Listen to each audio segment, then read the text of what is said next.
So I'm going to show you my version of Mumbai sandwiches. These are the most epic grilled sandwiches out there, all made by that coriander and mint chutney that goes in.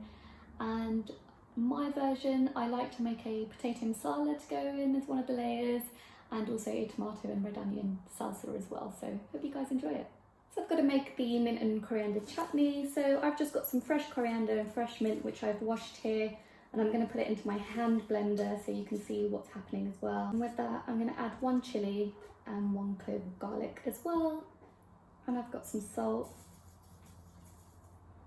And I'm going to add a little bit of olive oil. And then once I've blended it a little bit, then I'll add some water and olive oil to try and get the right consistency. My chutney is sort of half blended, so I'm just going to add a tiny bit of water. Just so that when I carry on blending it, I'm going to get the right texture that I want. And that's what my mint and coriander chutney looks like. I literally cannot wait to spread this onto my sandwiches. It looks and smells and tastes absolutely delicious. To make the potato masala, add some oil to the pan. And then as that heats up, some mustard seeds.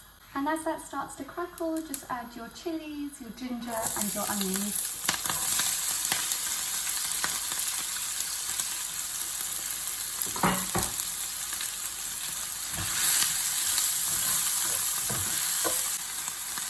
And you want to just cook these until the onions start to go golden.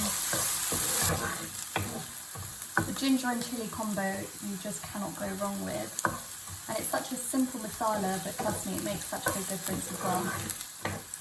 The onions are softening really nicely. They are starting to brown slightly, so it's time to season. So I'm going to add black pepper, salt,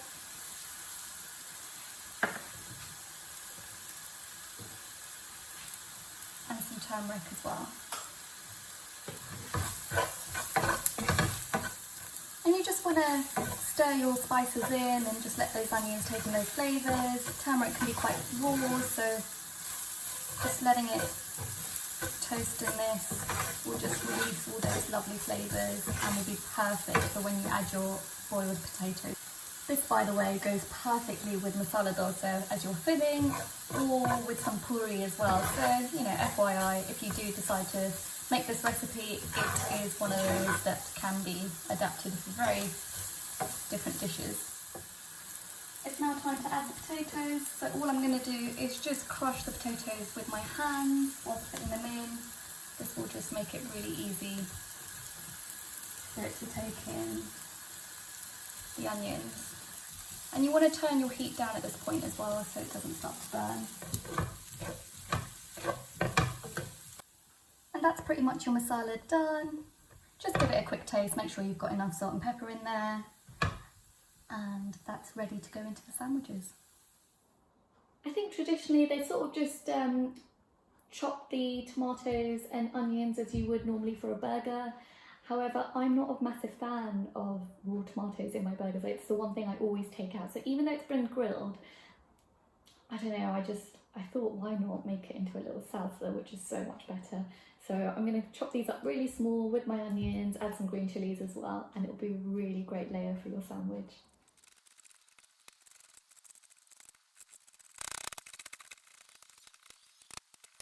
I'm just going to put it into this bowl here.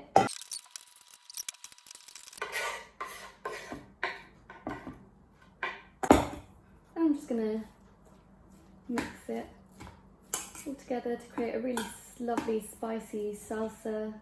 And I'm just going to season with some black pepper and some salt as well. And there you go.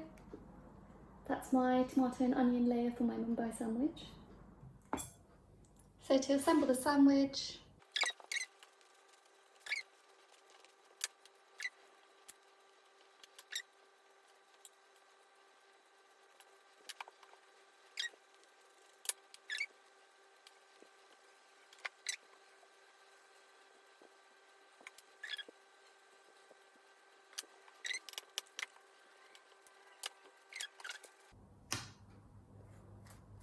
just grill this either on a flat pan or if you've got a grill itself, toasty machine, whatever you've got, and just watch when it comes out. And that's the recipe to my Mumbai sandwich. Just look at these bad boys. Look at those layers. You can make them thicker if you want. We just have a really old school grill, so I thought it was better to do it this way. They are going to taste incredible. Just dip it with some garlic sauce, some chili sauce, ketchup, whatever you want, and it will be so good. And hope you guys enjoy it.